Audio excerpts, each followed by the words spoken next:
देखिए, अखिलेश जी ने ऐसा कहा है, अखिलेश जी को धन्यवाद। और आज पूरा उत्तर प्रदेश और पूरा देश ये देख रहा है कि किस तरीके से कांग्रेस पार्टी राजनीति का जो असली परिभाषा है, जनता की सेवा और सेवा धर्म ही राजनीति है, कांग्रेस पार्टी वही कर रही है।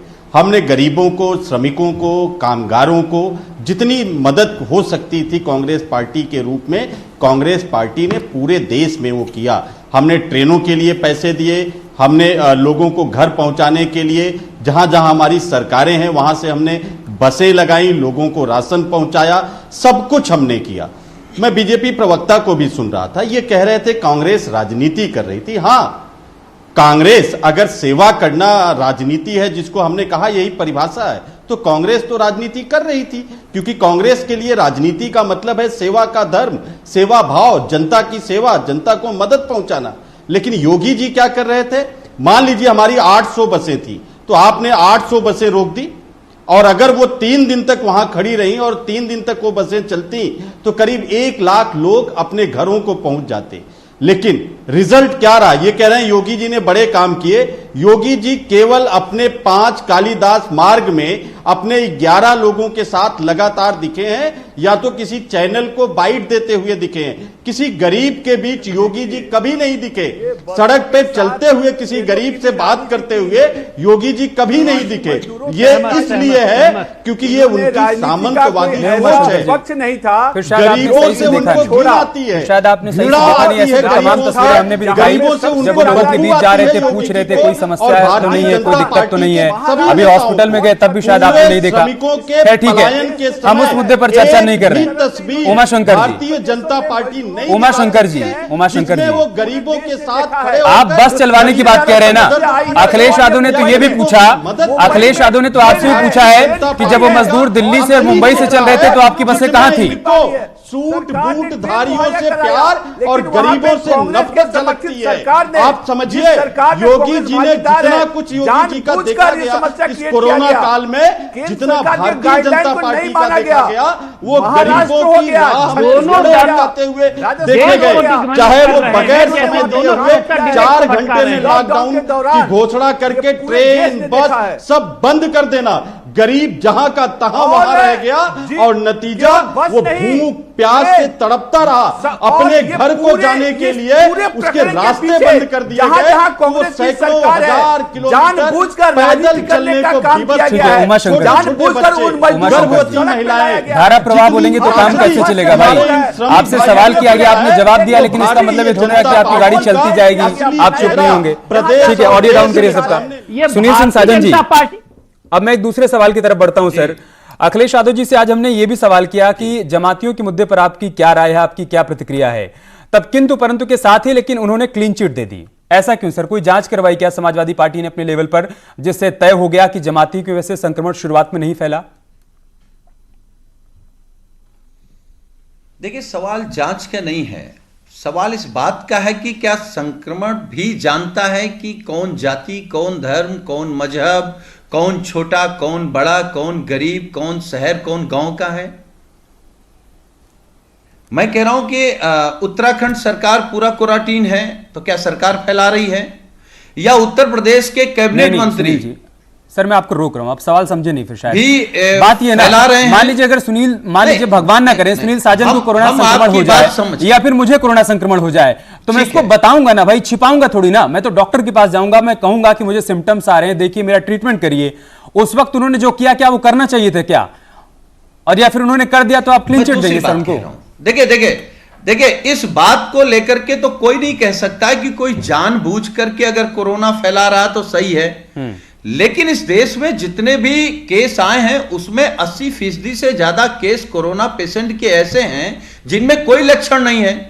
मान लो मुझे कोरोना हो गया और मुझे कोई महसूस नहीं हो रहा है, जांच के बाद अगर हम पे इस बात के लिए कार्रवाई हो कि आपने छिपाया, तो छिपाने के कौन से तथ्य हैं? जब हमको, अच्छा ये बताइए, अगर किसी को कोरोना होगा तो कोई दवा का इलाज नहीं कराएगा? ये कौन सी बात हुई? जिसको भी मालूम चलेगा, आपको पता लग जाएगा कि आपको कोरोना हो गया, आप सबसे पहले कहेंगे कि हमको इलाज कराने की जरूरत है। अगर लक्षण नहीं समझ में आया तो आप किस बात? तो भारतीय जनता पार्टी क्योंकि अपनी नाकामी को छिपाने के लिए इस महामारी में भी राजनीति करेगी, सर छिपाने का सवाल इसलिए खड़ा हुआ सुनील सिंह साजन जी, क्योंकि मरकज से कई केस निकले, उसके बाद वहां से जो लोग जहां जहां गए थे उनको निकलकर सामने आना चाहिए था ना कि भाई मैं उसी जगह से आया हूं जहां से केस निकले, आप मेरा भी परीक्षण करवाइए, मेरी भी जांच करवाइए ताकि पुष्टि हो जाए कि मुझे संक्रमण है या नहीं है। उन लोगों ने ऐसा नहीं किया, ये तो आप जानते हैं ना। मैं कह रहा हूं जिन लोगों ने नहीं किया तो सरकार की क्या जिम्मेदारी थी? क्या सरकार के पास रिपोर्ट नहीं थी कि वहां कौन कौन था, या सरकार के पास यह जानकारी नहीं थी कि वहां से कौन कौन निकला, कहां गया? तो सरकार जांच कराती, तो सरकार को करा लेना चाहिए था। लेकिन अपनी पूरी नाकामी किसी पर थोप देना, ठीक है, हम कह रहे हैं अगर किसी ने गलत और अहम सवाल है तो सर, देश में कानून है ना, सरकार है ना, एक और कार्रवाई करिए। बढ़ते हैं ओपी मिश्रा जी। अखिलेश यादव जी ने एक सवाल के जवाब में यह भी कहा कि कांग्रेस पार्टी के रास्ते पर ही भारतीय जनता पार्टी की सरकार भी चल रही है। आप उद्योगपतियों को फायदा पहुंचा रहे हैं, आप मजदूरों को, किसानों को फायदा नहीं पहुंचा रहे हैं। उनका यह कहना है कि अगर मजदूरों को फायदा आपने पहुंचाया होता, उनके खातों में पैसा डाला होता, तो परेशान सड़कों पर क्यों भटकते?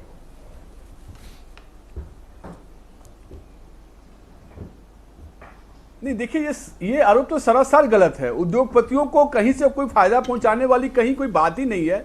जैसे उद्योग धंधे जैसे चल रहे थे, या इस लॉकडाउन में जिस तरह से सभी ने अपना योगदान दिया है, वो चाहे उद्योग धंधे की बात हो या इन प्रवासी मजदूरों को उत्तर प्रदेश में लाने की बात हो, हम लगातार इन सभी मजदूरों के साथ खड़े रहे हैं। जो कमजोर तबका है उनके साथ खड़े रहे हैं। उनको चाहे खाने की व्यवस्था हो, अन्न की व्यवस्था हो, अगले 3 महीने तक, अगले 4 महीने तक उनको कोई कमी नहीं हो, कोई भी भूखे नहीं मरा है। लगातार सभी की चिंता की गई है, वो देश के किसी भी कोने में हो।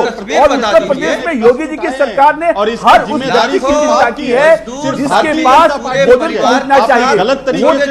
वो चाहे कमेटी किचन के थ्रू हो या अपने गांव के जहां वो गांव जहां कोटेदार है, उनके पास राशन कार्ड है। सीधा सवाल किया कि आपने 20 लाख करोड़ का जो आर्थिक पैकेज दिया है उसका कितना हिस्सा गरीबों और मजदूरों के खाते में पहुंचा, उनकी जेब में पहुंचा? किसी भी उद्योगपति को कोई विशेष अधिकार नहीं दिया है और किसी भी उद्योगपति को विशेष अधिकार देने का सवाल नहीं उठता है।